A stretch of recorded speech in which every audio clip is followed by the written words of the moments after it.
ушул нерсе башталганда эле башында айттым эле. Шоу бул деп. Ошол шоу азыр эми трагикомедияга айланып баратат да. Шоуменго кетти. Кетерде өзүнүн көчөгүн жабыш үчүн крип секретность деген коюп кетип калыптыр. Копия документтерге. Аны мына УКМКда айтып отур. Бизде далили жок деп. Ошону менен эмне болуп атат? Кыргызда сөз бар. Карыныма эмес, кадырыма ыйлайм деген. Кээ бир бул жерде кесиптештерим айтып атат. Эмне болуптур, болду да эми буларды сураганда эмне кылабыз, кимди жоопко тартмак элет. А кадыр жөнүндө ойлосокчу. Шариятта айтылат дейт. Жала жапкан баласынын боорун жегенге барабар. А эгерде бир кандайдыр бир организациянын башчысы жала жапса, демек ал кызматкерлердин боорун жегенге барабар да. Ошол боорлорун жеп бүтүп, жаш силерди өсүп көрүп өсүп келаткан кызматкерлер. Кийин боору да жок, жүрөгү да жок, бир гана карын менен чоңоюп калабы деген коркунуч бар да. Бирөөдү жала жапсак, анын туугандары бар, достору бар, кадыр саналаш адамдары бар. Аларды шылдыңдасак, КТРК бир беткей көрсөтсө мунун баарын. Эми эч ким жооп бербей эле койсунбу? Кадыр деген азыр таптакыр эле баасы жок болуп калганбы? Эмненин анда баасы бар? Биз кадыр жөнүндө айтпасак.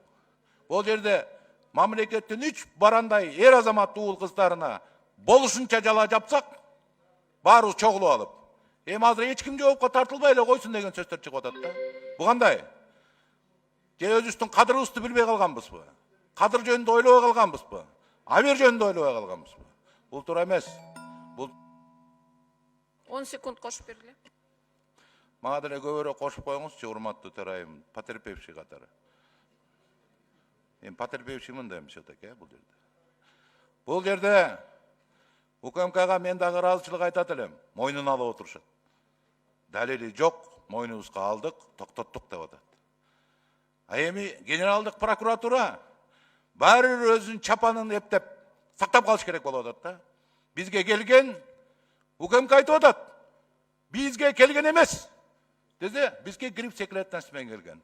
Урматтуу прокуратура, анда ким өзү тиркебей туруп УКМКга сизге кат жөнөтсө, он злоупотреблял своим служебным положением, значит. Өзү жеке жөнөткөн сизге. Сизге бакандай жаныңызда отурган төрага айтып атат. Келген эмес деп. Сиз айтасыз, кирип секретно менен келген. Демек, бирөө өзүнүн жеке максатына пайдаланып, кирип секретно аягында шермендеп чыкпасын, мен ачылып калбайын, уят болбойын деп, өзүнүн айласын кылган киши жиберген демек сизге. Эмне үчүн мындай сиз вариантты колдонбойсуз? Жана айтып өттү, урматтуу Илим мырза, биз расмий айтканды көрсөтүп аттык. Бирок Илим мырза чечип атты да кимдики расмий экенин. Бул жерде башка депутаттардын сөзүн, УКМКнын сөзү бул кишиге расмий болуп атты дагы, берде бакандай 11 азамат Атамекенден чыккан, микрофондо сөзгөн сүйлөрү расмий болбой калып атты КТРКдан. Мунун да моюн калыш керек Илим мырза. Бир бетпей болбогула. Силер журналистсиңер. Силер акыйкатты, силерге ишенгенин жалаң силерсиңер. Биз коомдук канал деп силерди шайлап бергенбиз. Расмий канал эмессиңер силер. Мындан кийин токтотолу ушуну. Уят болбойлу. Анткени бизди бүткүл Кыргызстан карап турат. Эл карап турат.